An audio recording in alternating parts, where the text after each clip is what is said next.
Buenas noches, mis queridos amigos. Nuevamente estamos aquí en este compartir. Mi nombre es Carlos Antonio Mojica, sacerdote de la Iglesia Católica. Les saludamos pues a todos ustedes en esta noche.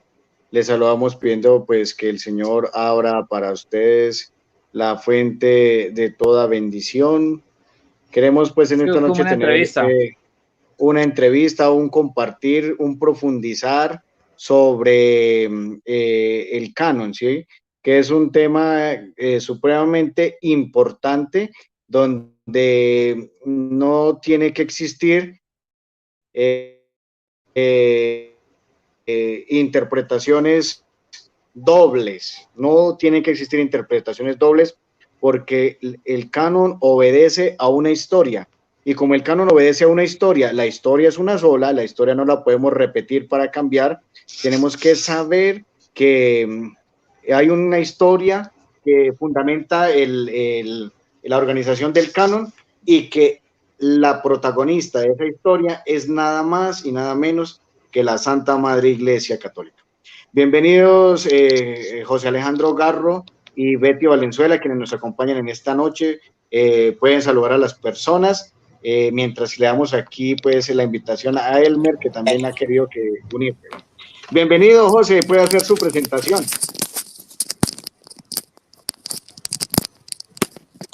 José. Bueno, Betty, puede hacer su presentación y su saludo en esta noche. Sí, padre, muchísimas gracias. Uy, mire nada más, qué felicidad tener aquí al hermanito Elmer. Buenas noches, Elmercito, Dios padre, te bendiga. noches, te mando Betty. Un abrazo fuerte desde México. Pues, y buenas gracias, noches, Betty. Elmer. Bueno, esperemos que hable José, que le toca presentarse. Siga, José. Bueno, por ahí ya. Siga, José. José. Apagó el continúe, micrófono. Betty.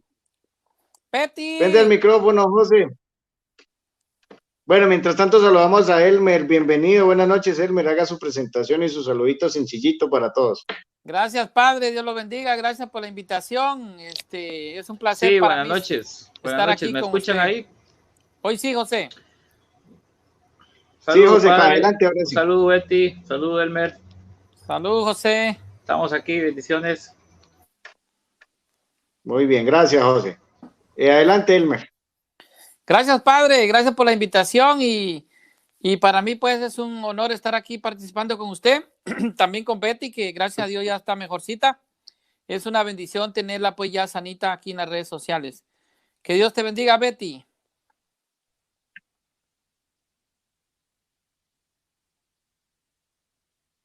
Betty. Bueno, muy bien. Betty, ¿puede darnos un saludito?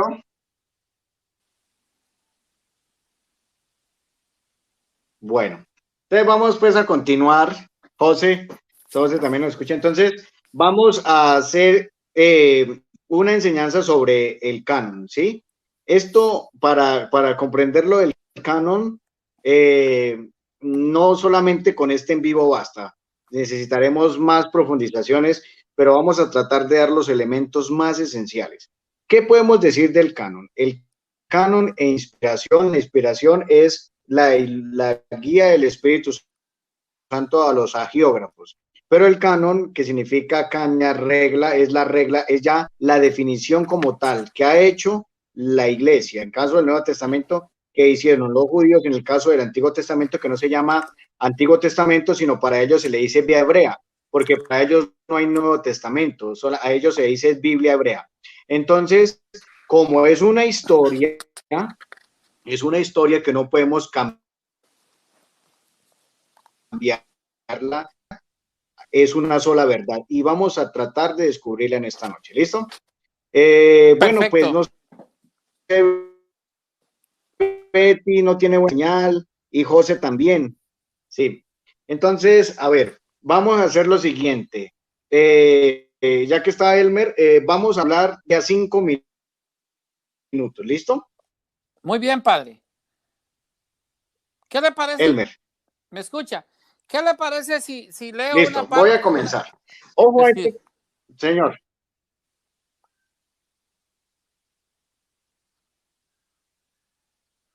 ¿Una qué? Oh, le iba a decir una parte que tengo aquí. Se le fue la señal. ¿Me escucha? De historias de su vida. Sí, sí, pero tengo Sí, a ver, léalo, hágale. algo del canon bíblico. Bueno, tengo una parte, en la última parte de A ver, léalo. este libro biográfico mío es una parte apologética, la parte final. Le voy a leer una parte que tengo aquí escrito del canon bíblico y bueno, porque vamos a hablar de eso, ¿verdad? Entonces dice, la Santa Biblia es un libro sagrado de la Iglesia Católica.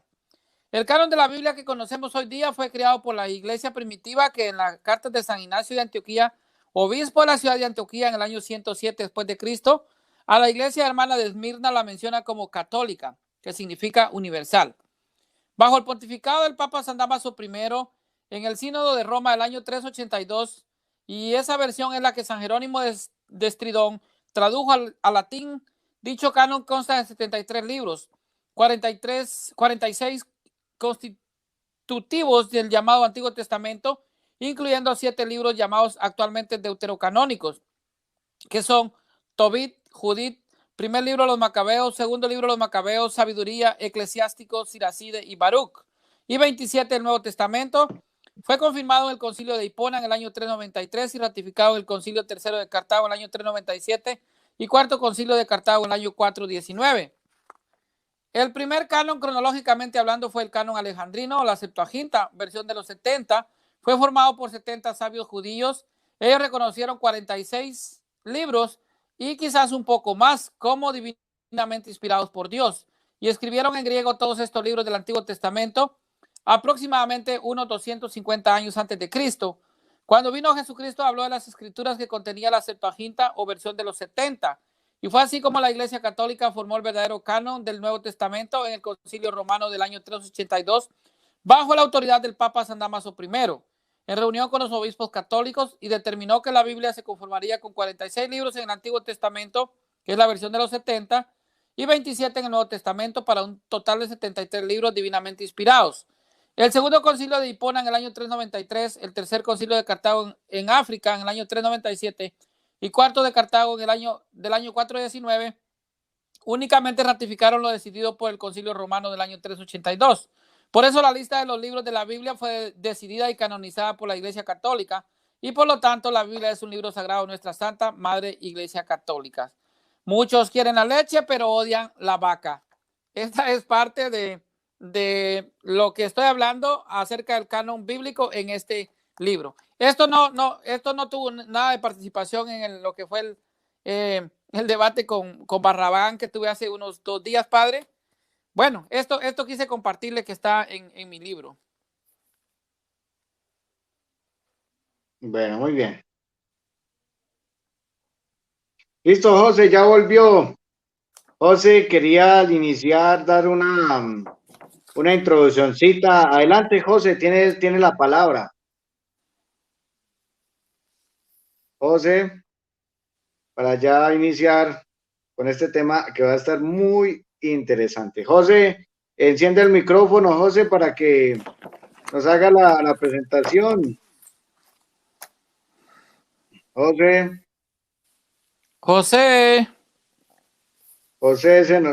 es que allá donde él vive, en estos momentos se está cayendo una tormenta tropical, es que muy brava, entonces se lleva la señal, qué lástima. Bueno, entonces vamos a comenzar, ¿listo? Como decía el padre Luis Toro, vamos a ponerle la lupa. Entonces, a ver, vamos a tener un principio base. Hablar del canon es hablar de historia, es hablar de historia pura. Y la historia no podemos devolvernos a cambiarla. Y para hablar de historia, no vamos a hacer como hacen algunos en unos debates, se ponen a leer libros por allá del siglo XXI, por allá evangélicos del siglo XIX, XX. No, para hablar del canon vamos a hablar pura Biblia y pura patrística, y de ahí no nos vamos a salir, ¿sí?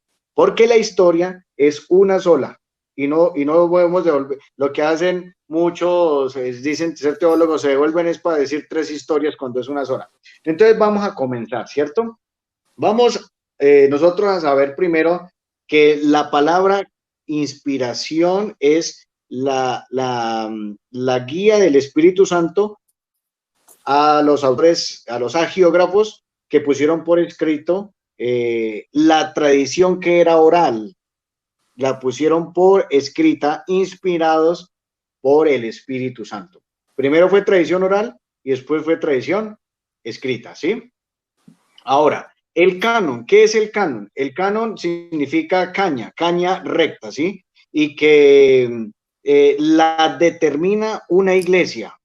El canon, digámoslo así, del Antiguo Testamento, ellos no lo llaman, el canon hebreo se dice para los judíos, el canon hebreo lo determinaron allá en Alejandría, pero el canon del Nuevo Testamento lo determinó la iglesia, o sea, fue la iglesia católica, y vamos a demostrarlo en lo que vamos a compartir. Bueno, vamos a mirar lo siguiente.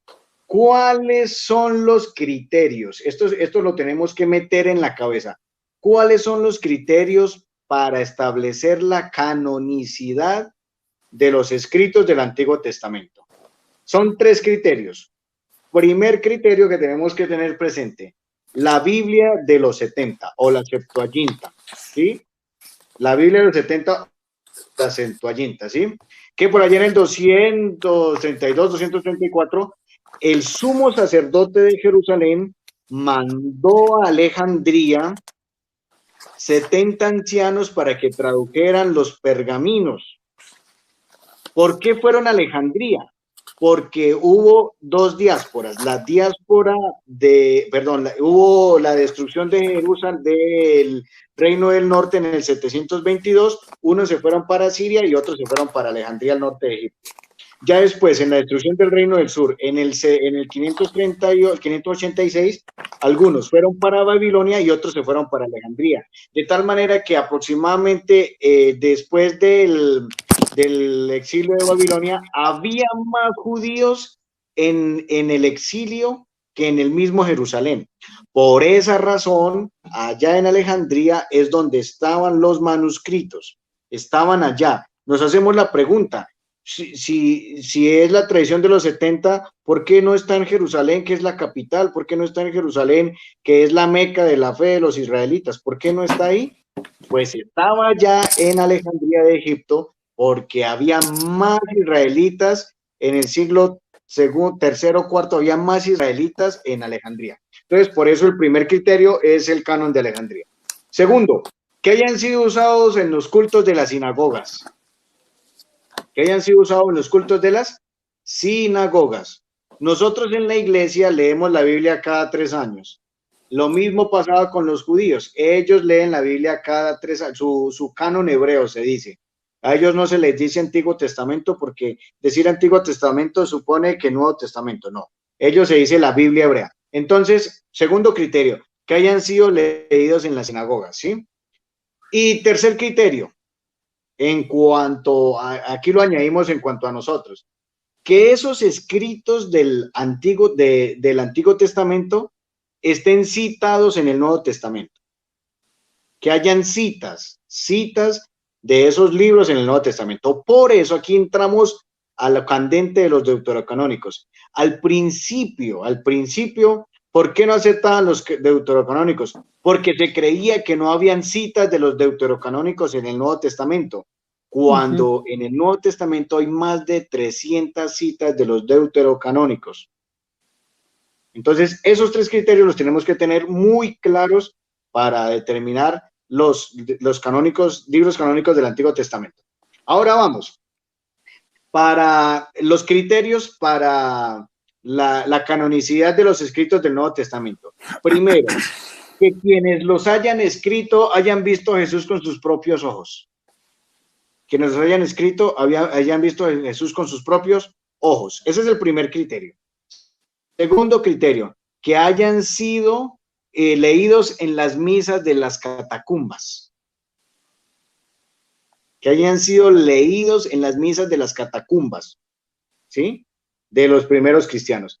Y el tercero, aunque incluye la coherencia, la ortodoxia de la fe y todo eso, pero el tercero también es que los obispos, sucesores de los apóstoles, y esto lo dijo San Justino, ¿cuáles son los libros revelados? Son los sucesores de los apóstoles. Este principio es supremamente importante tenerlo presente. ¿Quiénes eran los legítimamente encargados, los principales responsables de decir cuáles eran los libros revelados? Eran los sucesores de los apóstoles, y eso lo dijo un laico que se llama San Justino. Entonces, esos criterios tenemos que tenerlo presente para determinar el canon hebreo, que para nosotros es canon del Antiguo Testamento, para los judíos se llama canon hebreo, pero para nosotros es canon del Nuevo Testamento, y el canon del Antiguo Testamento, perdón, y el canon del Nuevo Testamento, con estos criterios que tenemos que tenerlos pues muy presentes. Bueno, adelante. Gracias, padre. Bueno, voy a hablar un poquito yo también acerca de cómo responder a los hermanos separados de decir después quién realmente estableció el Nuevo Testamento, que ya sabemos que es la iglesia. O sea, ¿qué iglesia es la que establece, la que compila el Nuevo Testamento? Y en sí, pues toda la Biblia, pero el Nuevo Testamento. Esta, pues, una respuesta que se le puede dar a muchas denominaciones, ¿verdad? Como evangélicos, pentecostales, bautistas, todo tipo de denominaciones que, pues, niegan decir que la iglesia ha hecho la Biblia.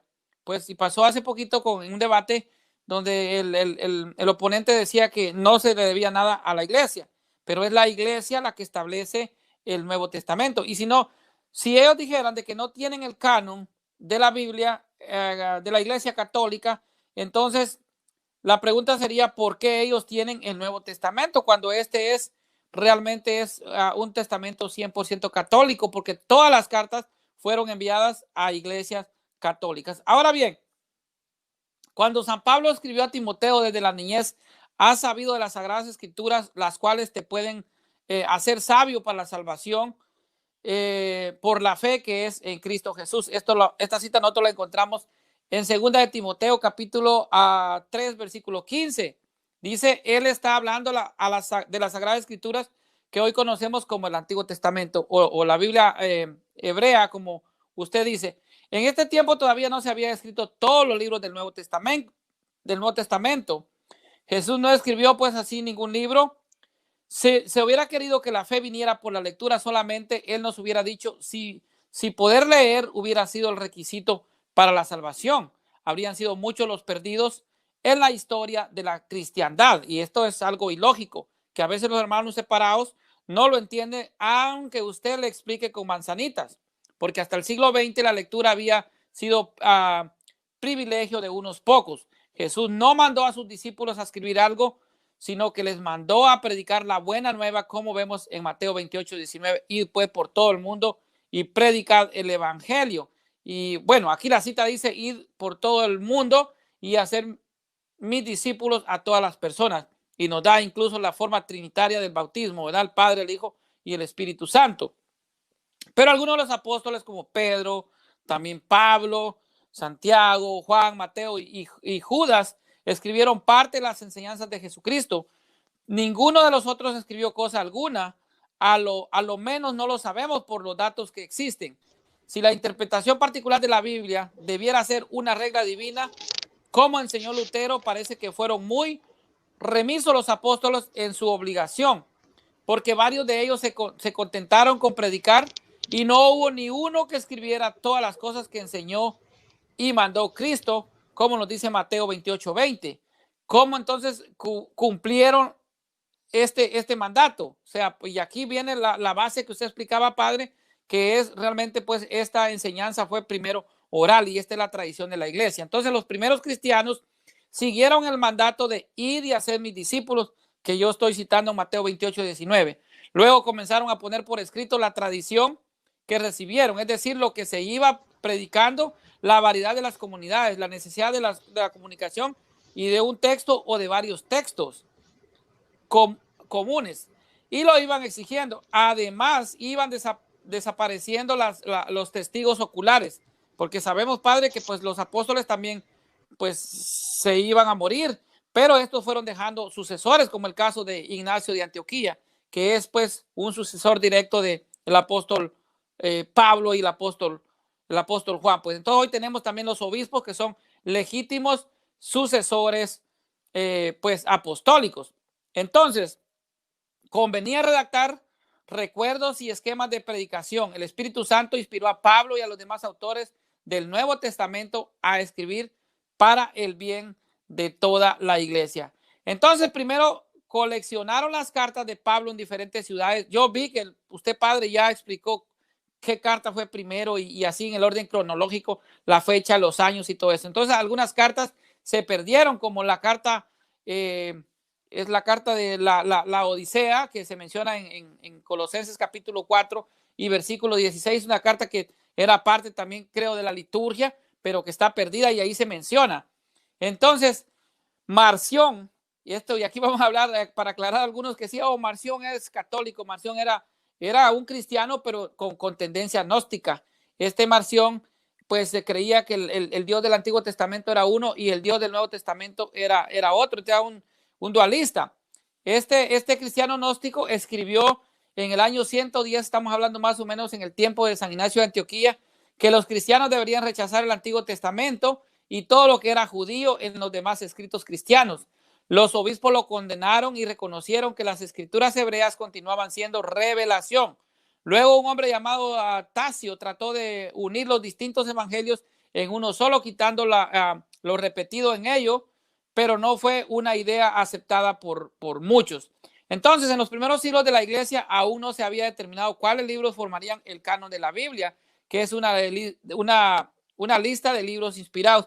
Y aquí quiero aclarar, padre, porque algunos dicen, es que San Atanasio tenía una lista y que el canon de Muratori tenía otra lista. Pues muchos padres apostólicos tenían listas, pero eso no quiere decir que eran oficiales, porque la que determina el canon de la Biblia es la iglesia en los concilios. Entonces, claro que vale mucho lo que la lista o un escrito que pueda tener un padre apostólico, pero lo que más decide, lo que más manda y donde se aprueba la doctrina es en los concilios de la iglesia, ¿verdad? Entonces, así pues se forma el canon de la Biblia, que es la lista de los libros que se creía como inspirado. En algunas ciudades del Medio Oriente rechazaban la carta a los hebreos. Además, en ese tiempo había muchos escritos falsos. En Antioquía, en el año 200, se utilizaba el llamado Evangelio de Pedro, considerado actualmente como uno de los evangelios apócrifos. Enemigos de la iglesia trataron de sembrar confusión y promover herejías a través de evangelios y epístolas falsas. Como por ejemplo estaba también el evangelio de Tomás, que en mi último debate yo lo mencionaba, el evangelio de también este evangelio, voy a aclarar, este evangelio de Tomás, padre, estaba siendo promovido por gnósticos, que pues como digo eran enemigos de la iglesia y eran pues herejes, ¿verdad? O sea, herejías que la iglesia condenó. Estaba también el evangelio de María Magdalena, las cartas de San Pablo, que no estaban escritas verdaderamente por él, y había muchas pues cosas que estaban realmente pues confundiendo, ¿verdad? Entonces, si quiere me voy a tener aquí un poco, padre, y le vamos a dar participación a Betty, que ya regresó por ahí, para que participe.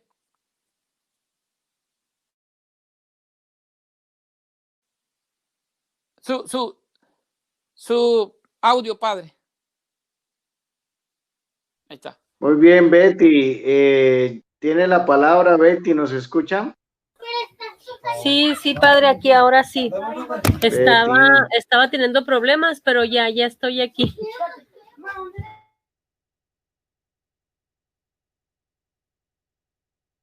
Bueno, muy bien. Tienes 5 minuticos, Betty, para que nos hable del canon. Sí, padre, claro que sí. Bueno, que nos quieras compartir. En primer lugar, estoy feliz de ver aquí a mi hermanito Elmer Arana. Ando tras él hace ya mucho tiempo, desde antes de que me enfermara. Padrecito, un gusto estar aquí en su canal. Ya lo reenvié a mi Facebook. También en eso estaba bien ocupada para reenviarlo. Es un tema muy interesante. Bueno, el canon bíblico es un tema, hermanos, que a los hermanos separados les arde, no les gusta, porque la misma historia y el mismo canon lo refuta a ellos.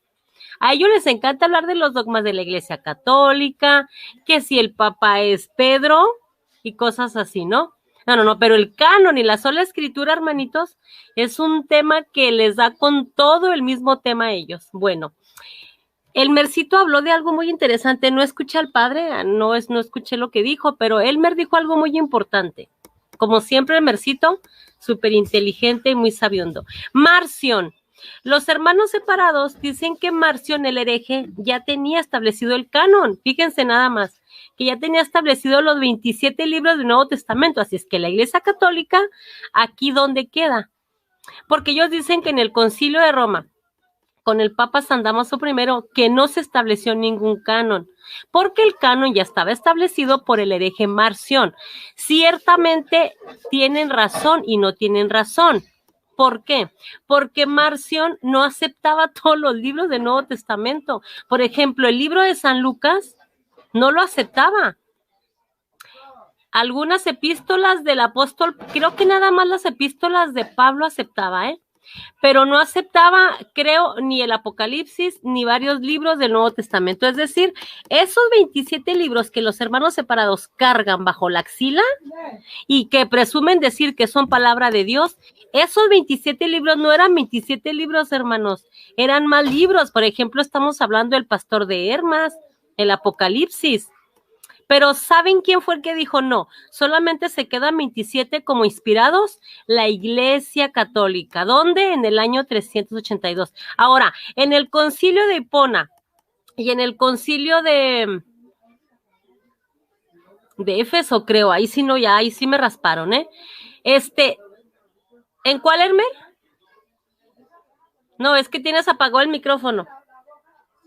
Oh, perdón, sí, ese es Hipona y Cartago. Y Cartago 397 y Cartago 419. Esos, sí. Perdón, Cartago, lo estaba jugando con Éfeso, perdón. Fíjense nada más, y no esa hasta en el Concilio de Trento, allá por el siglo XV, donde dogmáticamente, ojo con esto, hermanos, dogmáticamente ya se define el canon, ya. ¿Cuál canon? Por los 73 libros que los hermanos, que nosotros cargamos y que los hermanos separados dicen que esos 27 libros fue Marción el que los elige. No, hermanitos, ese es un tema muy interesante que a mí me encanta, por eso conmigo no debaten ese tema los hermanos separados. Ya son los 5 minutos, adelante, padrecito. Hay mucho que hablar de este tema, muchísimo. Se quedó bueno, muy bien. Bueno. A ver, yo lo que pretendo hacer es primero demostrar en el Nuevo Testamento que hay citas de los deuterocanónicos. O sea, la iglesia para determinar los inspirados del canon hebreo era que hubieran citas en el Nuevo Testamento, especialmente en los evangelios. Y que Díaz Elmer fue interesante cuando él daba las citas de los deuterocanónicos en el Nuevo Testamento. Este pedacito que tengo de 5 minutos voy a repartirlo en 2 momentos. Primero, a leer las citas tal cual como son. ¿Sí? Porque el oponente de Elmer no leía las que eran. ¿Sí? Y en el segundo momento voy a empezar a leer la historia de los obispos o presbíteros de la iglesia que empezaron desde la Didache hasta el Concilio de Cartago. Hay unos representantes principales de la iglesia que son los que empiezan a ayudarle a la iglesia a darle forma al canon. ¿Listo? Y vamos a demostrar que esos líderes y representantes eran algunos obispos y otros eran presbíteros de la iglesia. Pero voy a leer, por ejemplo, una cita de los deuterocanónicos en el Nuevo Testamento. Por ejemplo, vamos a leer Mateo 4:4. ¿Qué dice Mateo 4:4? Mas él respondió, está escrito, no solo de pan vive el hombre, sino de toda palabra que sale de la boca de Dios. Mas él respondió, está escrito, está escrito. Mire, está escrito, o sea que Jesús está haciendo una cita de un texto del canon hebreo. Está escrito, está escrito, está escrito. No solo de pan vive el hombre, sino de toda palabra que sale de la boca de Dios. ¿Con cuál texto lo vamos a relacionar? con sabiduría 16:26. Y sabiduría es un deuterocanónico que se lo mocharon, decimos aquí en Santander, Colombia, se lo mocharon a la Biblia, ¿sí? Y mire que sabiduría 16:26 dice lo mismo relacionado con Mateo 4:4. Ojo, con rojo, ¿cierto? Sabiduría 16:26. Mire lo que dice. De este modo enseñabas a tus hijos queridos, Señor, que no son las diversas especies de frutos los que alimentan al hombre. Ahí viene, sino que es tu palabra, y como dice en Mateo 4:4, no solo de pan vive el hombre, sino de toda palabra que sale de la boca de Dios.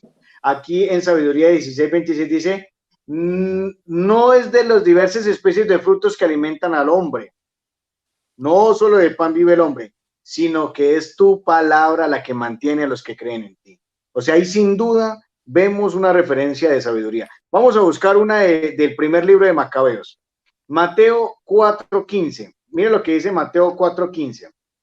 Dice, tierra de Zabulón, tierra de Neftalí, camino del mar allende el Jordán, Galilea de los gentiles. Tierra de Zabulón, tierra de Neftalí, camino del mar allende el Jordán, Galilea de los gentiles. Está relacionada con Primera de Macabeos 5:15.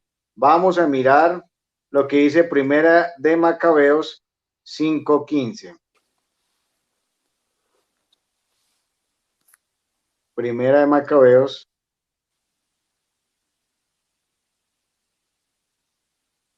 Se me perdió Primera de Macabeos. Primera de Macabeos, en el capítulo 5, versículo 15. Dice así, se han unido los de Tolemaida, Tiro, Sidón, mire, y toda la Galilea de los gentiles, ahí está. Toda la Galilea de los gentiles para acabar con nosotros. Dice, toda la Galilea de los gentiles, ¿sí? Y Mateo dice,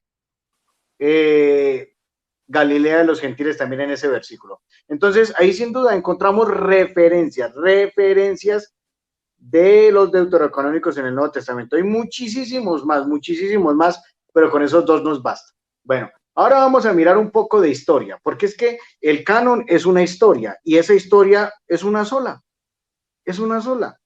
Y para entenderla tenemos que hablar de los que están ahí. Entonces, a ver, cuando la iglesia se dio cuenta que en los evangelios y en los escritos del Nuevo Testamento habían citas de los deuterocanónicos, ya los empezaron a tomar como deuterocanónicos y no como apócrifos, ¿sí? Eso es muy interesante. Ahora, vamos a mirar lo siguiente. Vamos a ver las autoridades en la historia que nos hablan del canon, ¿sí? Miremos lo siguiente. El primero, en la Didaché. La Didaché cita a Sabiduría 12:27, ¿sí? Y la Didaché cita a Sabiduría 1:4. Y Sabiduría es un libro deuterocanónico. Ojo, la Didaché cita al libro de la Sabiduría.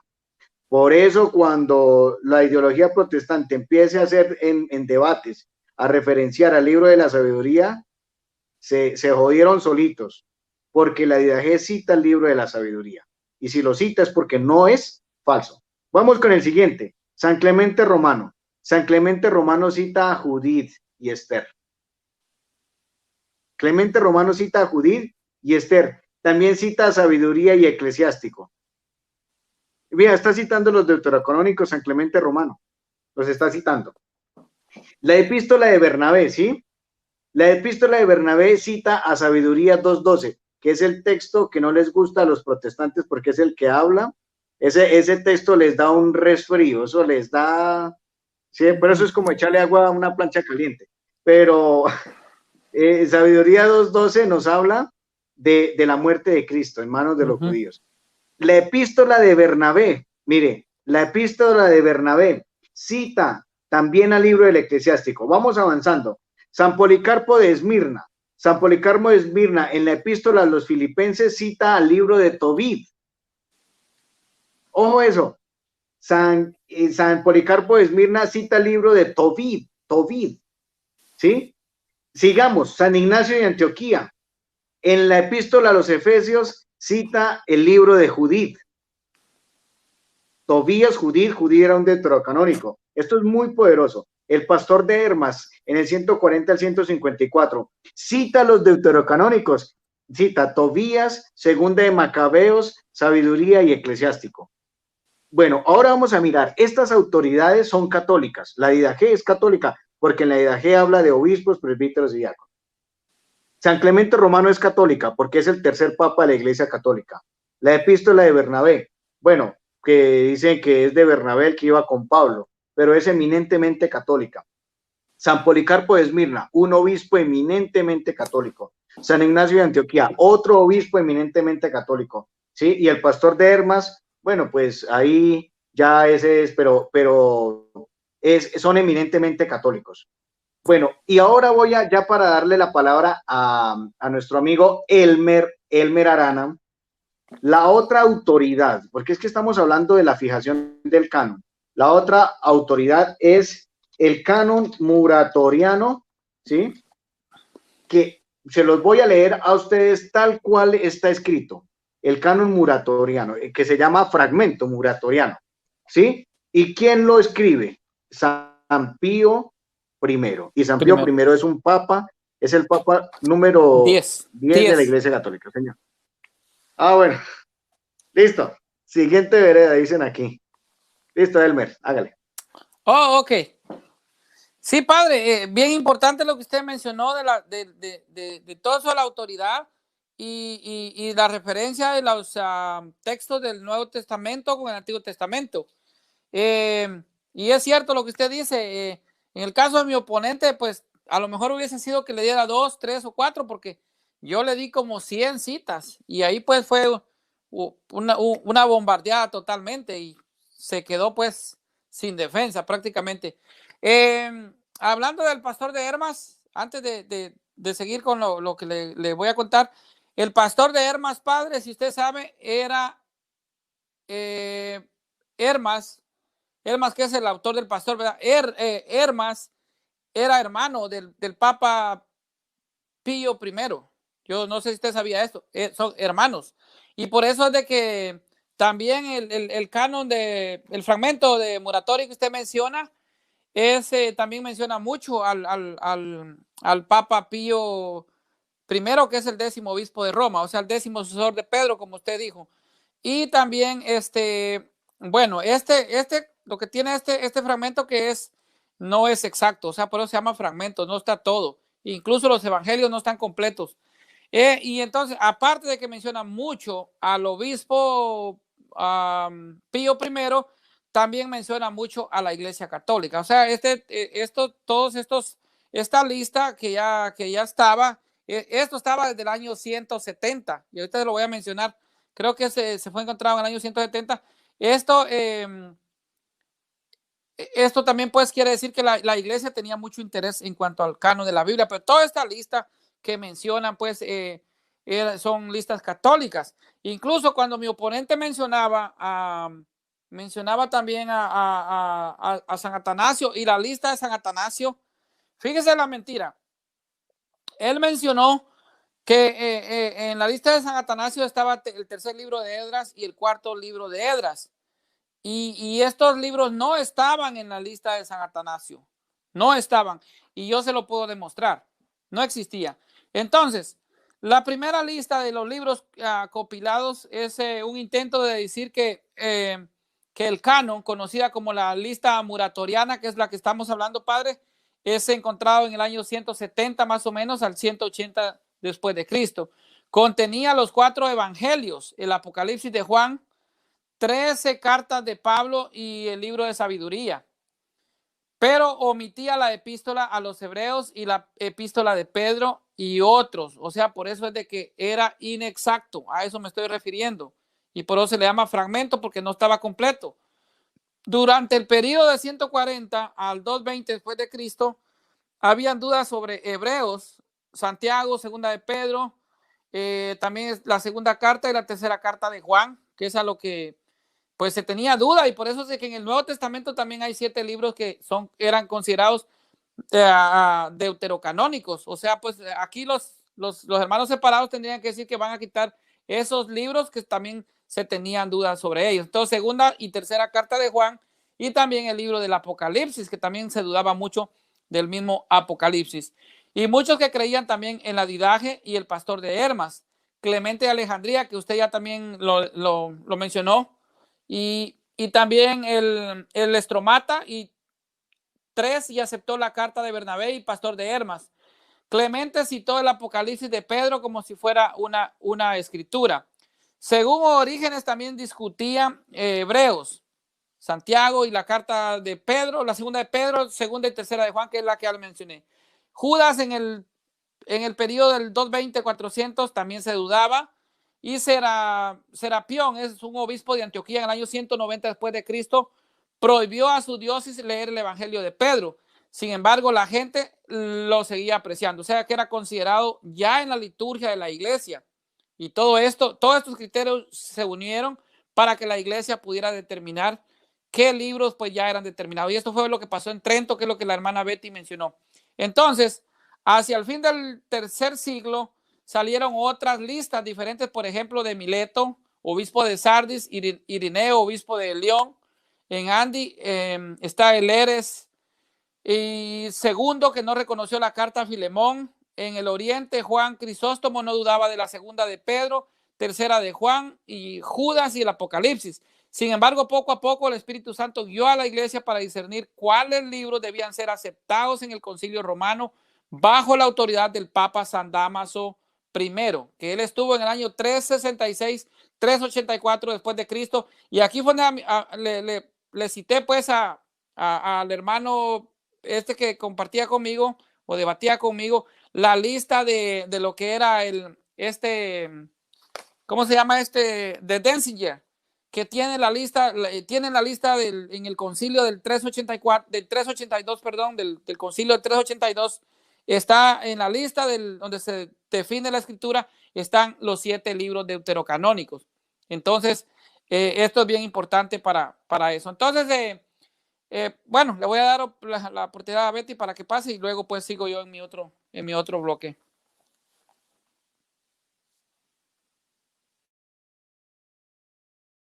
Betty.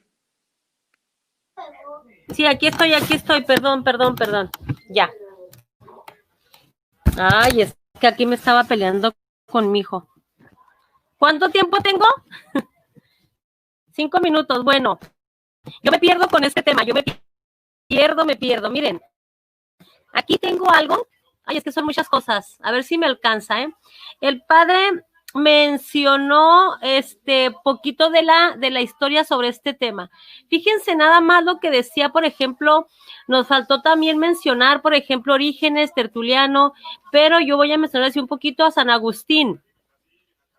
San Agustín, vamos a ver lo que decía rápidamente. Decía, no creería en el Evangelio si no me moviese a ello la autoridad de la Iglesia Católica. Leemos en los Hechos de los Apóstoles quien sucedió al que entregó a Cristo, y debo creer en este libro si creo en el Evangelio, porque la autoridad católica es la que me recomienda una y otra escritura. Fíjense nada más que interesante, ¿eh? ¿Por qué menciono yo esto hablando de este tema tan interesante como es el canon? Porque la Iglesia Católica tiene tanta autoridad que la Iglesia Católica, el canon bíblico nace de la Iglesia Católica y no al revés. Ahora, hay un texto bíblico que los hermanos separados no se dan cuenta que lo mencionan, y el católico muchas veces tampoco pone atención a este texto bíblico.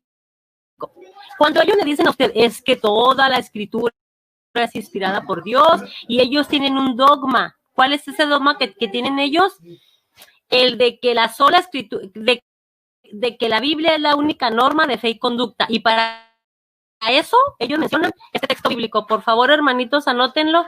Segunda de Timoteo, capítulo 3, versículo 16 en adelante. Ellos mencionan Toda escritura es inspirada por Dios y provechosa para enseñar, para censurar, para rectificar las cosas, para disciplinar en justicia, para que el hombre de Dios sea enteramente competente y esté completamente equipado para toda buena obra. Órale, ahí está. Ahí Pablo dice que la Biblia es solamente la Biblia y nada más que la Biblia es la única norma de fe y conducta. Fíjese que aquí hay algo muy interesante. Aquí en este texto bíblico, hermanitos, aquí se les saca muchísimo jugo. Dos cosas que yo veo. Primero, no dice la palabra sola, jamás dice, porque si el apóstol Pablo dice toda la escritura, sí, José Luis, 2 Timoteo 3:16 al 17 para ser específicos, ese lo dan ellos. Y pongan atención, José Luis, Sayago, pon atención con esto que voy a decir. Para empezar, ahí no dice solamente la escritura. Ahí dice que toda la escritura, que toda la Biblia es inspirada por Dios. Oye, pero es que eso lo creemos los católicos. Los católicos creemos que la Biblia es inspirada por Dios. Los católicos creemos que es útil para enseñar, para corregir, para... Eso lo sabemos los católicos, pero porque saben que hay otra cosa muy interesante que no nos hemos dado cuenta en ese texto bíblico. Cuando el apóstol Pablo hace alusión a que toda la escritura es inspirada por Dios, ¿qué creen? No está hablando de los 27 libros del Nuevo Testamento, hermanos. Está hablando de los libros del Antiguo Testamento junto con los 7 libros deuterocanónicos de los cuales nos hablaba el padre Carlos y el Mercito. Que abra el micrófono uno de los dos porque no me escucho bien. No, yo la escucho ahí. A ver, el Mercito, abre tu micrófono, mijo, para que se me escuche bien. Porque ahí según está. yo... ok, gracias, mijo. Entonces, hermanitos, ahí en esa 2 de Timoteo, como les decía, hay dos cosas muy importantes. Que no dice que solamente la Biblia y nada más la Biblia, dice que toda escritura es inspirada por Dios y es útil. Hermanito, a usted el aire le es útil para vivir, pero no le es suficiente. Usted también necesita alimento, necesita agua para vivir. Y la otra cosa que les estaba diciendo es la siguiente, que cuando Pablo dice que toda escritura es inspirada por Dios, no habla de los 27 libros, porque ni Pablo sabía que sus cartas iban a ser parte de la Biblia. Pero miren, aquí hay una peculiaridad muy especial. ¿Cuál? Que cuando Pablo dice eso, está hablando que toda la Biblia es inspirada por Dios, se está refiriendo a los libros del Antiguo Testamento junto con los libros deuterocanónicos. Entonces, si Pablo está diciendo que los libros deuterocanónicos son inspirados por Dios, ¿por qué los hermanos separados no los aceptan como inspirados? ¿Por qué se los quitaron? Ahora, es algo también muy interesante que me gustaría que nos ayudara el padre o el Mercito Arana, porque ya se me quemó mi exposición. ¿Cuál? Que cuando la Reina Valera, su primera traducción, es más, voy a mencionar yo la Biblia del Oso. La Biblia del Oso, ustedes saben que es protestante, ¿y qué creen? Tenía los libros deuterocanónicos enteritos, hermanos.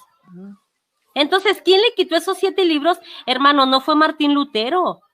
Déjenme decirles que no fue Martín Lutero. Él no los aceptaba, pero Martín Lutero tampoco aceptaba Santiago, tampoco aceptaba Apocalipsis. Pero ya en el año 1825, si no me equivoco, fíjense ya tantos años que va caminando la iglesia con los libros enteritos junto con los deuterocanónicos, hermanos. No fue hasta ese año que Sociedades Bíblicas Unidas, por cuestiones de dinero, fue quien decide quitarle esos 7 libros a la Biblia. Y es así como nace la Biblia que ustedes ven mutilada de los hermanos separados. Adelante, padrecito. Muy bien, Betty, muchas gracias. Esa cita de San Agustín estuvo poderosísima. Los deuterocanónicos los cita Jesucristo en el Nuevo Testamento. Y si los cita es porque son verdaderos. Ahora, yo voy a continuar con la historia que estaba dando. Llegamos a las autoridades desde los apóstoles hasta el siglo II. Las únicas autoridades que hablaron digámoslo así, del del canon. Encontramos pues también hay un torcido, no falta el torcido, Marción, ¿cierto? Marción, prácticamente negaba casi todo el canon hebreo, y Marción solo aceptaba el Evangelio de Lucas, quitándole el capítulo 1 y el capítulo 2. Entonces no es Marción el que inicia el canon, no es Marción. Y vamos a ver la revolcada que le pega San Pío I a Marción en el fragmento muratoriano. Mire, voy a leer el fragmento muratoriano, que es del Papa, y no les gusta a la ideología protestante, no les gusta, esto les va a caer como un baldado de agua fría. Mire lo que dice. La primera parte no se encontró, pero continúa, dice, en esto, sin embargo, él estaba presente y así los anotó. El tercer libro del Evangelio según Lucas. Después de la ascensión, Lucas, el médico, el cual Pablo había llevado consigo como experto jurídico, escribió en su propio nombre concordando con la opinión de Pablo. Sin embargo, él mismo nunca vio al Señor en la carne y por lo tanto, según pudo seguir, empezó a contarlo desde el nacimiento de Juan. El cuarto evangelio es de Juan, uno de los discípulos. Cuando sus codiscípulos y obispos le animaron, dijo Juan, ayunad junto conmigo durante 3 días a partir de hoy, y lo que nos fuera revelado, contémoslo el uno al otro. Esta misma noche le fue revelado a Andrés, uno de los apóstoles, que Juan debía escribir todo en nombre propio y que ellos deberían revisárselo. Por lo tanto, aunque se enseñan comienzos distintos para los varios libros del Evangelio, no hace diferencia para la fe de los creyentes, ya que en cada uno de ellos todo ha sido declarado por un solo espíritu, referente a su natividad, pasión y resurrección, su asociación con sus discípulos, su doble advenimiento, su primero en humildad, cuando fue despreciado, el cual ya pasó, su segundo en poder real, su vuelta. No es de extrañar, por lo tanto, que Juan presentara de forma tan constante los detalles por separado en sus cartas también, diciendo de sí mismo, lo que hemos visto con nuestros ojos y lo que han oído nuestros oídos y hemos tocado con nuestras manos, estas cosas las hemos escrito, porque de esta manera pretende ser no solo un espectador, sino uno que escuchó, y también uno que escribía de forma ordenada los hechos maravillosos acerca de nuestro Señor. Los hechos de todos los apóstoles han sido escritos en un libro. Miren lo que dice, los hechos de todos los apóstoles han sido escritos en un libro. Dirigiéndose al excelentísimo Teófilo, Lucas incluye una por una las cosas que fueron hechas delante de sus propios ojos, lo que él muestra claramente al omitir la pasión de Pedro. Vea, omite la pasión de Pedro y también la salida de Pablo al partir de la ciudad para España. En cuanto a las cartas de Pablo, ellas mismas muestran a los que deseen entender desde qué lugar y con cuál fin fueron escritas. En primer lugar, luego a los corintios, prohibiendo divisiones y herejías, luego a los gálatas, prohibiendo la circuncisión, a los romanos, escribió extensamente acerca del orden de las escrituras y también insistiendo que Cristo fuese el tema central de estas. Nos es necesario dar un informe bien argumentado de todos estos, ya que el bendito apóstol Pablo mismo, siguiendo el orden de su predecesor Juan, pero sin nombrarle, escribe a 7 iglesias en el siguiente orden. Primero a los corintios, segundo a los efesios, en tercer lugar a los filipenses, en cuarto lugar a los colosenses, en quinto lugar a los gálatas, en sexto lugar a los tesalonicenses y en séptimo lugar a los romanos. Sin embargo, aunque se repita a los corintios y a los tesalonicenses para su reprobación, se reconoce a una iglesia como difundida a través del mundo entero, porque también Juan, aunque escribe a 7 iglesias en el Apocalipsis, sin embargo escribe a todas. Además, Pablo escribe una carta a Filemón, una a Tito, 2 a Timoteo en amor y afecto, pero han sido santificadas para el honor de la Iglesia Universal en la regulación de la disciplina eclesiástica. Se dice que existe otra carta en nombre de Pablo a los laodicenses y otra a los alejandrinos, falsificada según la herejía de Marción, y muchas otras cosas que no pueden ser recibidas en la Iglesia Universal. Mire, ahí dice Iglesia Universal, eso es la Iglesia Católica. no pueden ser recibidas en la Iglesia Universal, ya que no es apropiado, mire lo que dice, que el veneno se mezcle con la miel. Pero la carta de Judas y las dos superscritas con el nombre de Juan han sido aceptadas en la Iglesia Universal. 2 veces nombre Iglesia Universal, o sea, la Iglesia Católica. La sabiduría también, vea el libro de la sabiduría, que era un deuterocanónico. La sabiduría también escrita por los amigos de Salomón en su honor. El Apocalipsis de Juan también recibimos. Y el de Pedro, el cual algunos de los nuestros no permiten ser leído en la iglesia. Algunos no permiten ser leídos. ¿Y ve que ese es un criterio? Que hayan sido leídos en las Eucaristías, en las catacumbas. Pero el pastor fue escrito por Hermas en la ciudad de Roma bastante recientemente, en nuestros propios días, cuando su hermano Pío ocupaba la silla del obispo, lo que decía Elmer hace un momento, en la iglesia de la ciudad de Roma. Por lo tanto, sí puede ser leído, pero no puede ser dado a la gente a la iglesia ni entre los profetas, ya que su número es completo ni entre los apóstoles al final de los tiempos. Pero no recibimos ninguno de los escritos de Arsino o Valentino o Miltiado en absoluto. También han compuesto un libro de salmos para Marción. Estos rechazamos junto con Basildo y el fundador asiático de los catafrigios. Ahí termina el canon muratoriano que se ha rescatado.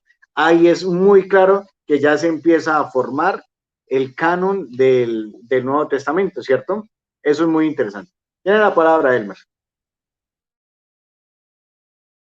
Muchas gracias, padre.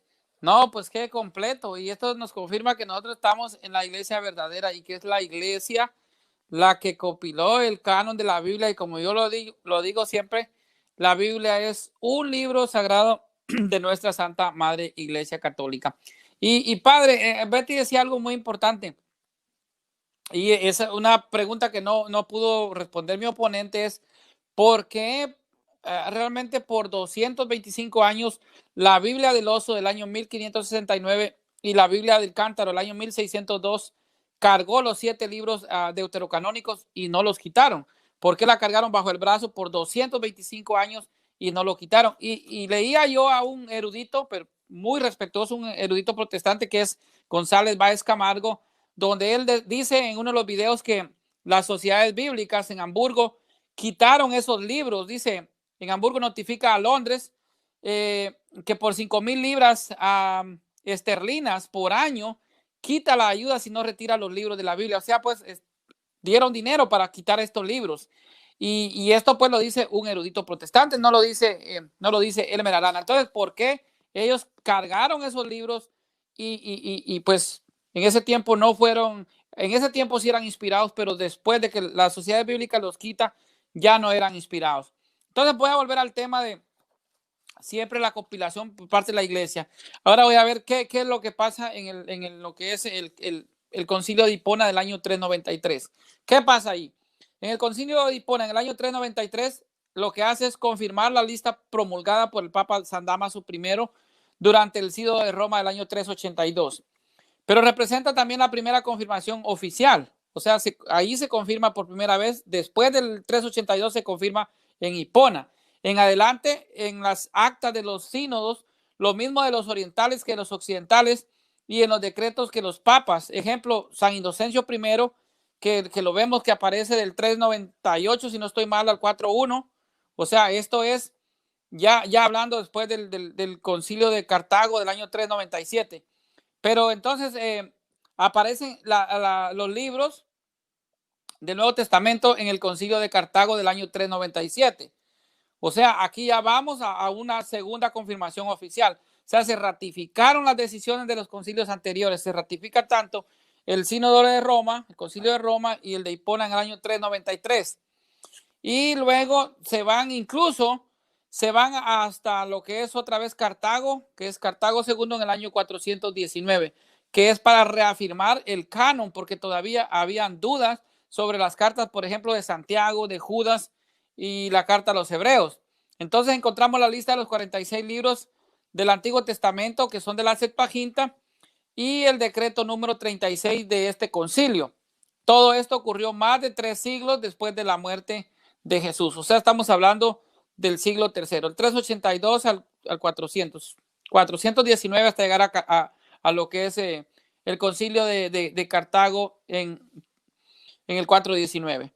Ahora bien, podemos preguntarnos, pero ¿por qué tardó tanto la iglesia en decidir el canon de la Biblia? Esta sería una pregunta, pero sabemos nosotros que en ese tiempo, si vemos la historia, como el padre ha hablado de historia, para los que no saben, la historia es una ciencia que narra los hechos pasados y no miente, la historia no miente. Entonces habían persecuciones violentas en contra de la iglesia y estas impedían que los obispos, los sacerdotes, o sea, los presbíteros y los diáconos, que son la autoridad de la iglesia, y también los laicos pudieran decidir y autenticar los libros y juntarlos en una sola obra. O sea, en un clima pues de persecución, reunir todos hubiera sido pues demasiado riesgoso. O sea, era hasta imposible, podríamos decirlo.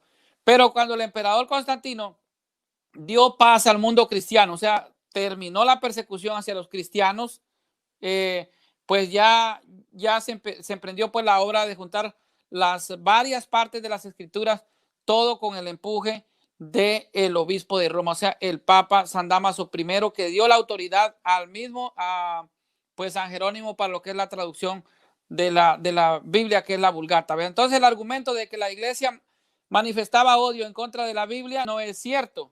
La verdad es que la iglesia quiso proteger a los fieles de las traducciones alteradas y corrompidas por ejemplo, la Biblia la traducción de Lutero que Betty hacía mención, pues también hay una mala traducción de poner sola cuando realmente la palabra no es solamente como ellos ponen, ¿verdad? Pero hay otras cosas, por ejemplo, también que la oposición que se hizo contra los waldenses, los valdenses, los albígenes y también partidarios del Wilsif y el Tindale y todas esas cosas que se daban.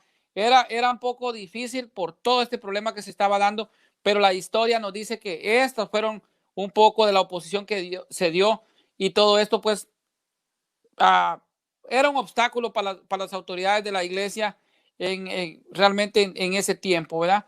Entonces, bueno, aquí mi participación, padre, adelante.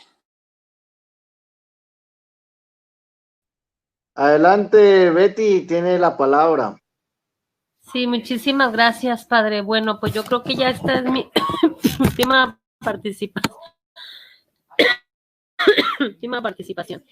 No, hermanito José Luis Sayago, yo sé que eres católico, nada más que vi que estabas como preguntando y por eso respondí, pero sí soy medio peleonerita. Bueno, miren, fíjense nada más, aquí hay dos cosas, aquí es que todo esto es, a mí la verdad es, miren, el tema del canon y el tema de la sola escritura, a mí me pierdo con esos temas, con estos dos temas. Hay algo bien interesante, hermanos, que los hermanos separados no se dan cuenta. O sea, son personas, padre, que están ciegas como Shakira, sordas y mudas, así nada más van escuchando lo que el pastor dice. Pero, por ejemplo, esos que dicen, Jehová viene, Jehová te salva, arrepiéntete, y que, si usted le pregunta, oye, hermano, ¿y cuál carta del Nuevo Testamento se escribió primero? No, a mí dame el diezmo. Entonces, no saben, o sea, no saben responder. Entonces, a ver, esto es muy interesante. Por ejemplo, si usted le pregunta a un protestante de esos pastores que saben muchísimo, a ver, señor pastor protestante, la carta de Mateo, ¿quién la escribió? Y él le va a decir, pues San Mateo fue el que la escribió. Y si usted le pregunta, ábrame por favor el Evangelio de San Mateo y dígame dónde dice ahí que Mateo escribió San Mateo, el carta de San Mateo. Jamás la carta de Mateo va a decir, yo Mateo escribo esta carta y le mando saludos a tal y tal y tal comunidad. No lo dice, hermanos, no lo dice. Léanlo. No lo lea al derecho y al revés porque ese es tu problema, hermano separado. Léalo solamente al derecho. Y nunca va a decir Mateo que escribió esa carta. ¿Sabe quién dijo que la carta de San Mateo se le atribuyen a Mateo? La Iglesia Católica. Esa iglesia que usted rechaza, esa iglesia que usted dice que es una mentirosa y que es una cova de demonios. Ah, bueno, pues esa iglesia tiene tanta autoridad que hasta usted le cree, hermano. ¿Por qué, por ejemplo, o sea, no le cree a José Smith, al de los mormones? ¿Por qué no le cree al libro del Mormón, que es palabra de Dios? También ahí dice que es palabra de Dios, y José Smith lo dice. ¿Sabe por qué? Porque solamente tiene autoridad la Iglesia Católica guiada por el Espíritu Santo. Así es que no lo dice. Y si usted me pasa de la Reina Valera un texto bíblico que diga Mateo, que escribió Mateo, yo me hago protestante, así como lo dijo el señor Eduardo Gutiérrez, que no cumplió, que no se hizo católico. Ok, por último, hay muchas cosas que hablar. Aquí también hay algo muy interesante. Fíjense nada más. Si usted dice, hermano separado, que la Biblia y solamente la Biblia y sin la Biblia no somos nada, oye, entonces no está siendo justo con los primeros cristianos. ¿Por qué? Porque la iglesia caminó muchos años sin Biblia. ¿Sabe cuál carta se escribió primero?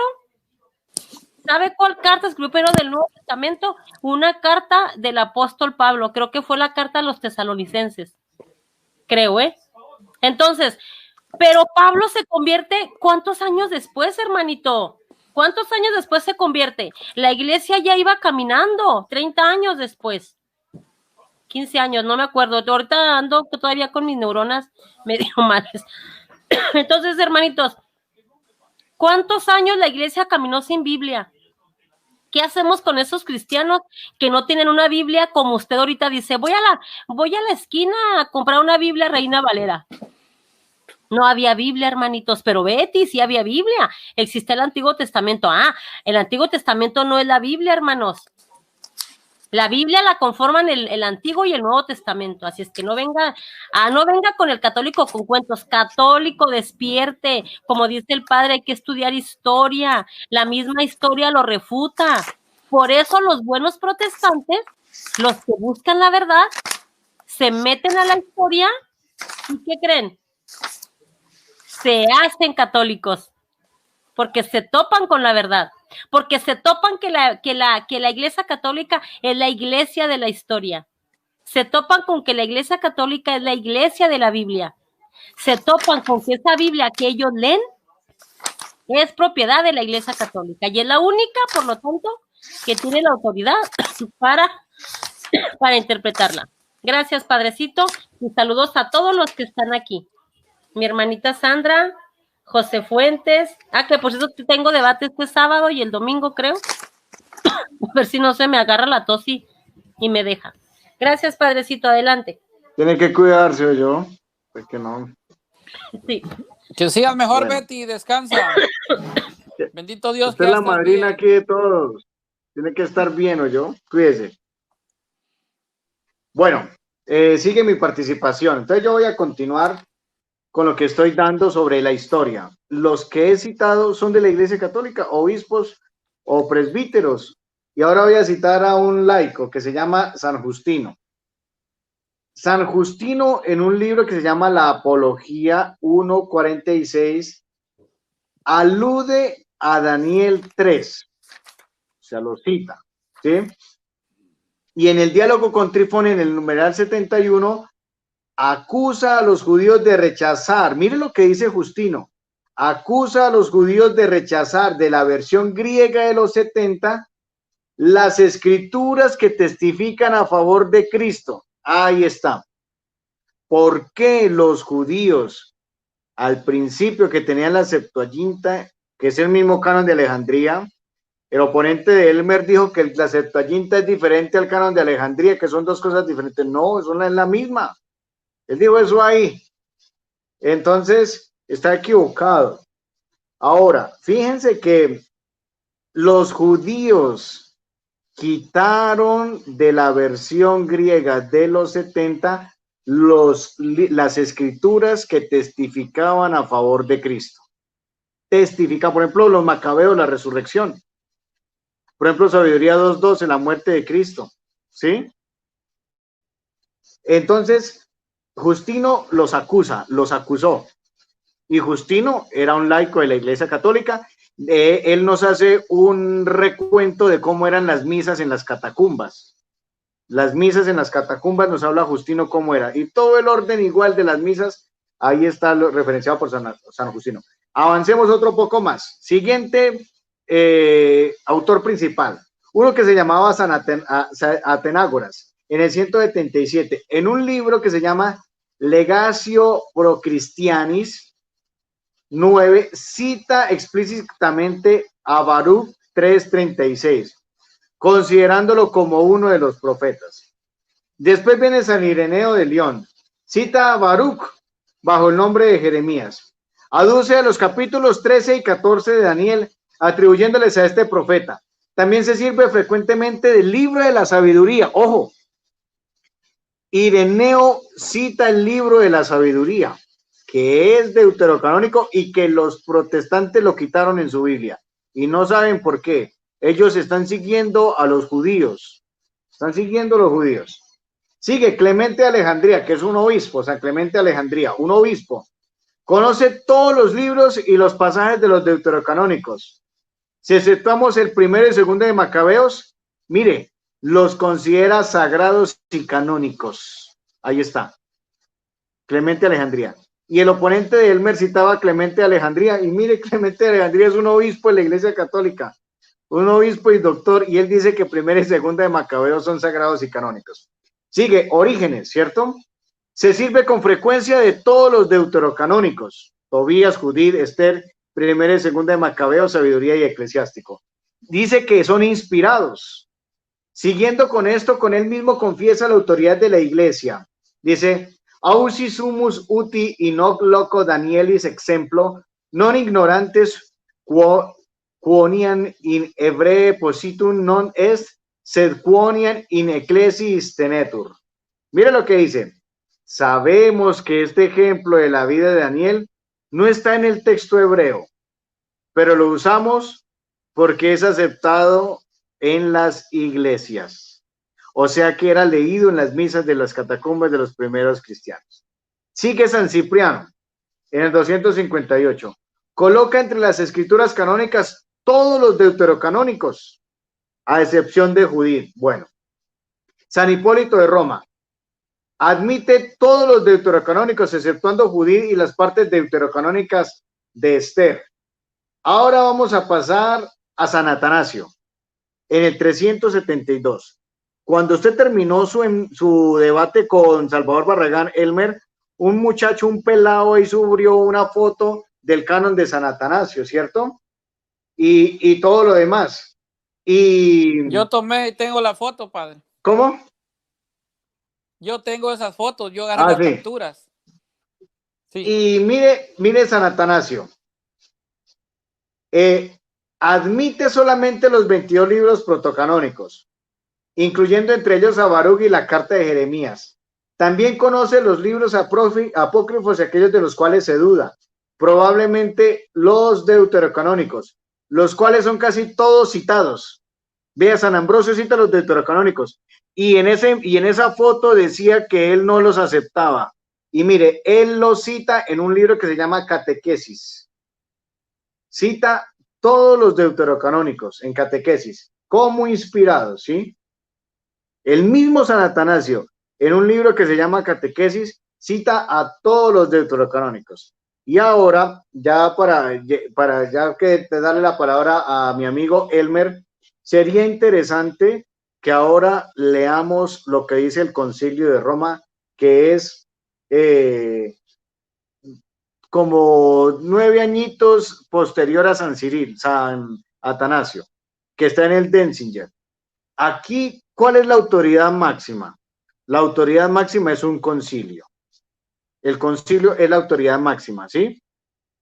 Y eso lo creemos en la iglesia. La autoridad máxima es un concilio. Y ahora vamos a rematar esto con lo que dice el Concilio de Roma. Fíjense, mis queridos amigos, que nosotros no hemos leído autores del siglo XXI, que evangelistas de Estados Unidos, que evangelistas de aquí, que el otro de allá, nada de eso. Estamos citando puros santos padres de la iglesia. Pues estamos hablando del canon, ¿verdad?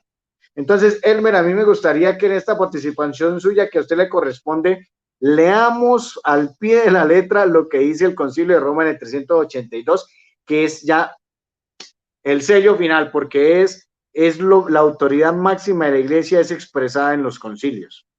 Adelante, Elmer. Ok, padre, usted decía que leyera lo del Dessinger. Prenda su micrófono, padre. Sí, señor, el del Concilio de Roma, para que todos sepamos que la autoridad máxima es lo que dice el concilio. Sí, lo que tiene el concilio. Déjame, padre, lo voy a buscar. Sí, está en el Dessinger. Y esto yo se lo leía a Barragán, que está en el manual de los símbolos, ese manual de símbolos, definiciones y declaraciones en materia de fe y moral. Eso es en el Dessinger de Enrique Joseph Dessinger. Enrique, él quiero decirles que este era alemán. O sea que fue uno de los pioneros de la teología positiva y dogmática católico alemán. Este señor era un gran teólogo y un gran filósofo. Entonces, voy a leerles lo que nos decía, en el Dessinger. A ver si no lo perdí, donde lo tengo, padre. Ahorita, aquí lo tengo. Aquí yo lo tengo ya, si quiere le colaboro. Ok, sí, está bien. Léalo usted, padre. Usted lo tiene ahí más claro, sí. Entonces, mis queridos amigos, con esto rematamos. La autoridad máxima de la iglesia se expresa en un concilio, porque están todos reunidos, ¿sí? Los sínodos locales ya es otro cuento. Pero mire lo que dice el Concilio de Roma. Esto es poderoso. Asimismo se dijo, ahora hay que tratar de las escrituras divinas, después de haber tratado que el credo y el Espíritu Santo, ¿sí? Y la encarnación del Verbo. Dice, ¿qué es lo que ha de recibir la Universal Iglesia Católica? Mire lo que dice. Universal Iglesia Católica, ¿y qué debe evitar? Empieza la relación del Antiguo Testamento. Un libro del Génesis, un libro del Éxodo, un libro del Levítico, un libro de los Números, un libro del Deuteronomio, un libro de Jesús Navé, un libro de los Jueces, un libro de Ruth, 4 libros de los Reyes, 2 libros de Paralipóntenos, un libro de 150 salmos, 3 libros de Salomón, un libro de Proverbios, un libro de Eclesiastés, un libro de Cantar de los Cantares, igualmente un libro de Sabiduría, un libro del Eclesiástico. Sigue la relación de los profetas, un libro de Isaías, un libro de Jeremías con Sinod, es decir, sus lamentaciones, un libro de Ezequiel, un libro de Daniel, un libro de Oseas, un libro de Amós, un libro de Miqueas, un libro de Joel, un libro de Abdías, un libro de Jonás, un libro de Nahum, un libro de Habacuc, un libro de Sofonías, un libro de Agé, un libro de Zacarías, un libro de Malaquías. Sigue la relación de las historias, un libro de Job, un libro de Tobías, ahí está, Tobías, que es un deuterocanónico, ahí está. 2 libros de Esdras, un libro de Esther, ahí está el otro, un libro de Judith, 2 libros de Macabeos, ahí está. Muy poderoso. Sigue la relación de las escrituras del Nuevo Testamento que recibe la Santa Iglesia Católica. Ahí no dice que recibe la Iglesia de David eterna, que es la de Gutiérrez. No dice que la Iglesia de evangélica de tal, la Iglesia cuadrangular, octagonal o adventista. Dice que recibe la Santa Iglesia Católica.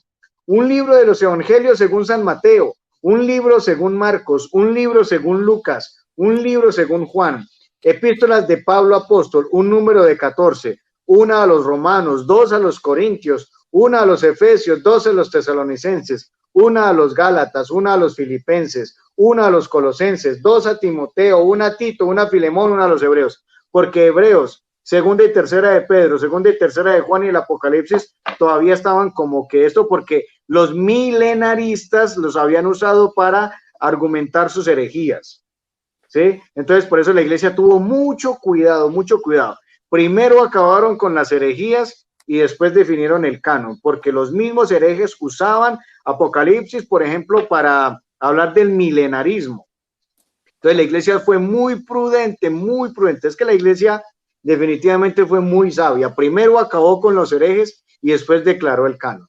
Dice, asimismo un libro del Apocalipsis de Juan, y un libro de Hechos de los Apóstoles. Asimismo, las epístolas canónicas, un número de 7, dos epístolas de Pedro Apóstol, una epístola de Santiago Apóstol, una epístola de Juan Apóstol, 2 epístolas de otro Juan, presbítero. Aquí, ¿por qué dice presbítero? Porque el apóstol San Juan tenía a su servicio otro Juan que se llamaba presbítero, porque Juan, después de haberlo metido en un caldero caliente en Roma y no le pasó nada al apóstol San Juan, después fue desterrado a la isla de Patmos, y dice que él asistía a Éfeso, en la diócesis de Éfeso, asistía a los encuentros, pero ya era un viejito, ya era viejito, pero que él tenía un secretario que se llama, un presbítero llamado Juan, ¿sí? Eso estamos hablando a final del año 100, imagínense.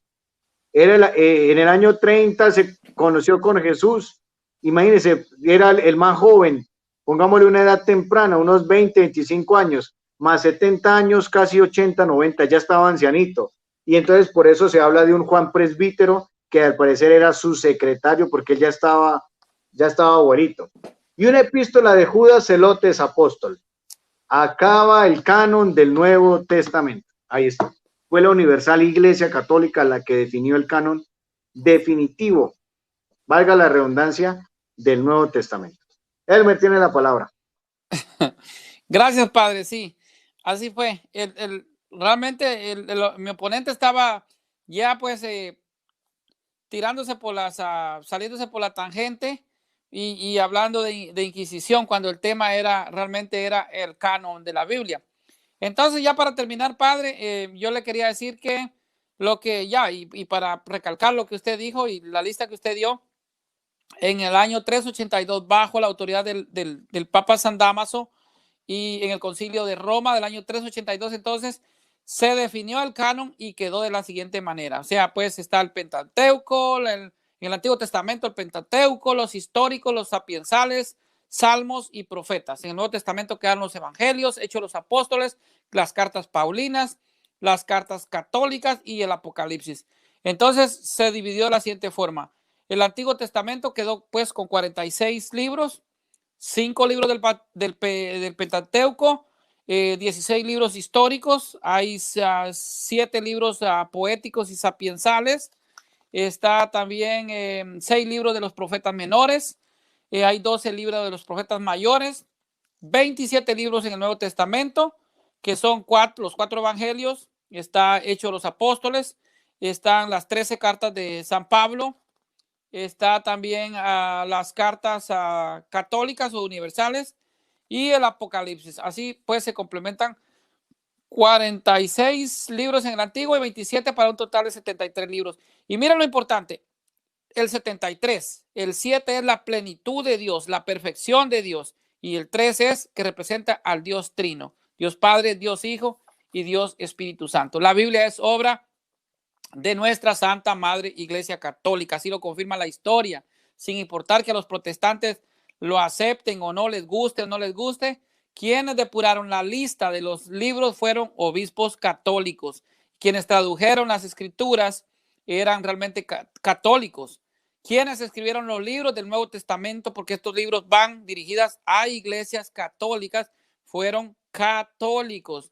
Entonces, porque estos pertenecen a la iglesia que Jesucristo fundó. Así que si realmente los protestantes gustan tanto sujetarse a la autoridad de los fariseos judíos del siglo I, pues ellos deberían de tener en su Biblia, pues aún aceptando tal vez los 27 del Nuevo Testamento, pudieran tener 59 libros y no 66 como tienen, porque realmente pues se rechazaban 7 libros más del Nuevo Testamento.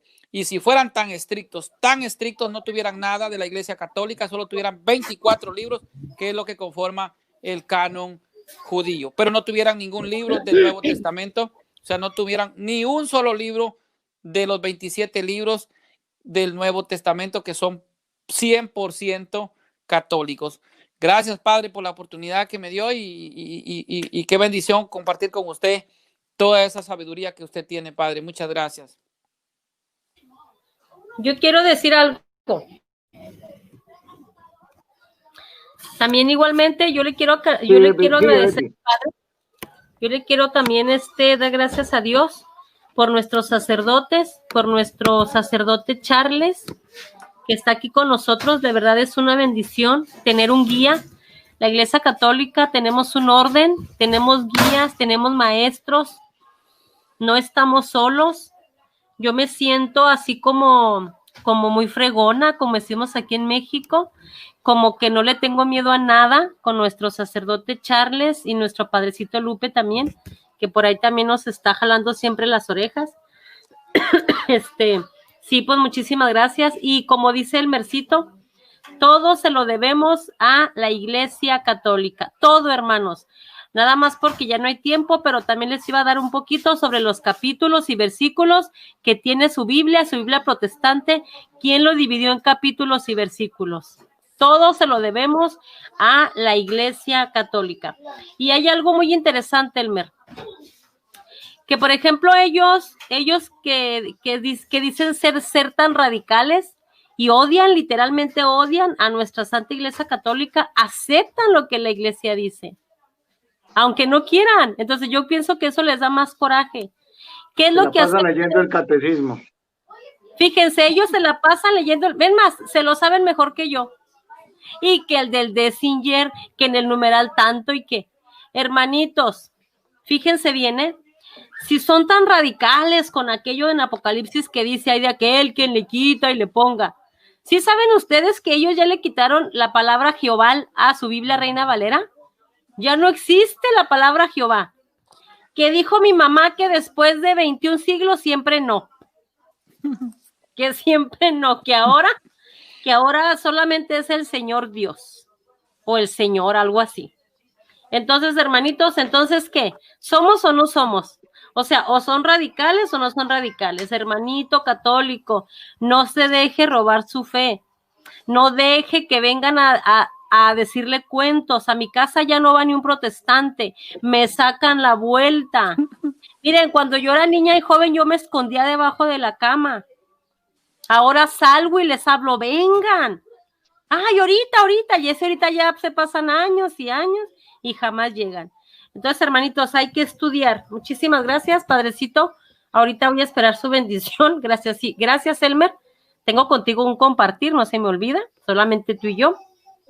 Muy bien. El padrecito aquí nos deja en su canal que nos lo preste. Bueno. Ok. Ahorita que ya se fue el padre, ¿qué más les iba a decir? No, ya llegó. Venga, les presento a mi hermana, mire.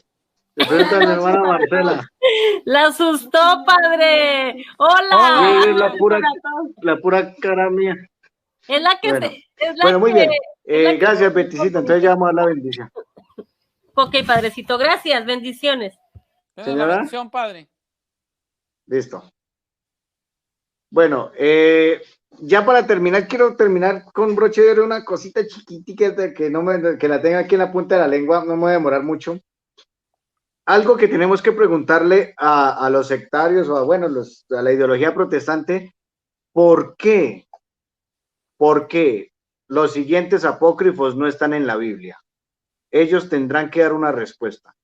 ¿Por qué? Son los siguientes: la Asunción de María, Protoevangelio de Santiago, Evangelio de Nicodemo, Evangelio según los hebreos, el Evangelio de los ebionitas, el Evangelio de los egipcios, Evangelio pseudomateo, Evangelio de Tomás, Evangelio de Felipe, Evangelio de María Magdalena, Evangelio gnóstico de Tomás, Evangelio gnóstico de Judas, la Natividad de María, Evangelio árabe de la niñez, Evangelio de José el carpintero, Evangelio de Pedro, Hechos de Pablo, Hechos de Pedro, Hechos de Juan, Hechos de Andrés, Hechos de Tomás, Carta de Pedro a Santiago, la Epístola a la Odisea, Cartas de Pablo a Séneca, Apocalipsis de Pedro, Cartas de Abgaro. ¿Por qué esos apócrifos no están en la Biblia? Eso es una pregunta que tenemos que hacerles a ellos. ¿Y por qué no están en la Biblia? Porque la Iglesia los depuró. La Iglesia Católica los depuró. ¿Listo? Yo se lo dije. Entonces, yo se lo dije a Barragán, así yo se lo dije. No todos los que usted mencionó, pero sí le mencioné algunos, que eran los que, incluso el Evangelio de Marción. Ajá, el Evangelio de Marción, exacto. ¿Por qué no están en la Biblia? Claro, la Iglesia fue la que los depuró. Bueno, entonces le damos gracias. Le faltó también por qué no está el libro del Mormón en la Biblia, a ver, ¿por qué no? Sí, eso hay bastantes, ahí hay más. El libro del Mormón, padre. ¿Cómo fue que le dijo cómo fue por allá en un envío que le decía que se inventó un evangelio? Le decía a un pastor, un joven le decía en un debate, un pastor le decía, ahora inventémonos el evangelio según San algo, no me acuerdo cómo era el pastor, le decía el otro debatista, porque se inventaba otro evangelio. Bueno, ¿algo más ya para antes de la bendición? No, solamente, padre, yo pienso que ahí está bien y nos va a quedar bueno el video para evangelizar y subirlo al canal. Un minuto, por favor. Ay, es que yo me pierdo con este tema. Un minuto. Es que lo que dijo el padre es bien interesante. Cuando mencionó los libros que la Iglesia Católica no aprobó, por ejemplo, si usted le pregunta a un protestante, y los magos, los reyes magos, la Biblia nunca dice que son reyes. ¿De dónde sacaron eso? De los libros que no son inspirados. ¿De dónde sacaron los nombres de los padres de la Santísima Virgen María? De los libros que el padre acaba de mencionar. Y ellos los aceptan, hermanitos. Ya, gracias, bye.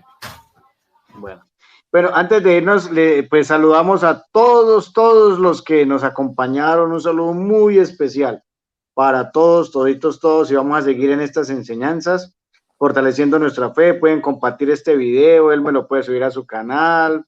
Yo tengo este canal que se llama Apologética Emaús. Los que quieran inscribirse, pueden inscribir. Esto es para evangelizar, ¿listo? Y a todos, la madrina Betty, que se mejore prontamente, ¿oyó? Padrecito, yo quiero comprometerlo a usted y a Elmercito, que son personas que tienen mucho conocimiento. Lo que está diciendo José Fuentes, padre, cuando pueda haga un en vivo que hable de la Biblia del oso. Excelente tema, de la Biblia del oso y de la Biblia del cántaro, de la Biblia Reina Valera, de la Biblia de Cipriano de Valera, porque están muy separadas. Ese es un tema, padre, que va a estar buenísimo. Listo. Eso. Bueno, ¿algo más, Elmer, antes de la bendición? Bueno, padre, me gustaría terminar con esta cita bíblica de lo que es Sabiduría 2, capítulo 12, padre, para terminar así de carrerita. Mire qué profético es este libro, mire qué mesiánico es este libro, mire qué sabio este libro, y fue escrito por Salomón. Sabiduría, mire, Sabiduría 2:12 dice: hagamos la guerra al que nos reprende, porque violamos la ley. Nos recuerda cómo fuimos educados y nos echa en cara nuestra conducta. Pretende conocer a Dios y se proclama hijo del Señor. Oiga, no hace más que contradecir nuestras ideas y su sola presencia nos cae pesada. Lleva una vida distinta a la de todos y es rara su conducta. Nos considera a unos degenerados. Creería mancharse si actuara como nosotros. Habla de una felicidad para los justos al final y se vanagloria de tener a Dios como su Padre. ¿Quién era este? Jesús. Dice el 17, veamos pues si lo que dice es verdad y hagamos la prueba. ¿Cómo se librará?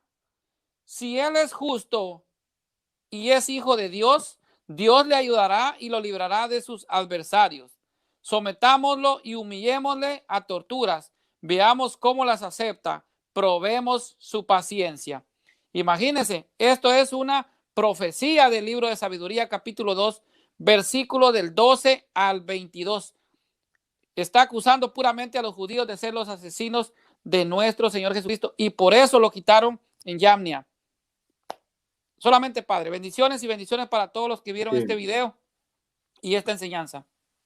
Es la acusación que les hace San Justino a los judíos, porque en el concilio de Yamnia quitaron los textos que hablaban de la pasión de Cristo. Bueno, ahí mire lo que le dice Tori Torres, con ese debiste haber rematado a Barragán. Bueno, ahí nos dicen que cuál es la Biblia más antigua, pues es la Biblia escrita en griego, ¿sí? O sea, no es que en el 382 ya los hayan puesto a escribir, ya venían desde los apóstoles, ya estaban. Y fue escrito en el griego de la Koiné, el Nuevo Testamento, ¿cierto? Solo que el Papa San Silvestre recogió el pergamino de Éfeso, el pergamino de los Evangelios, el pergamino de Tesalónica, recogió los pergaminos y levantó la Biblia y dijo, esta es la palabra de Dios, ¿cierto? Por eso en griego es el original de los textos bíblicos. Bueno, muy bien. Te damos gracias, Señor, por este encuentro que nos has concedido. Te damos gracias porque nos ayudas a crecer.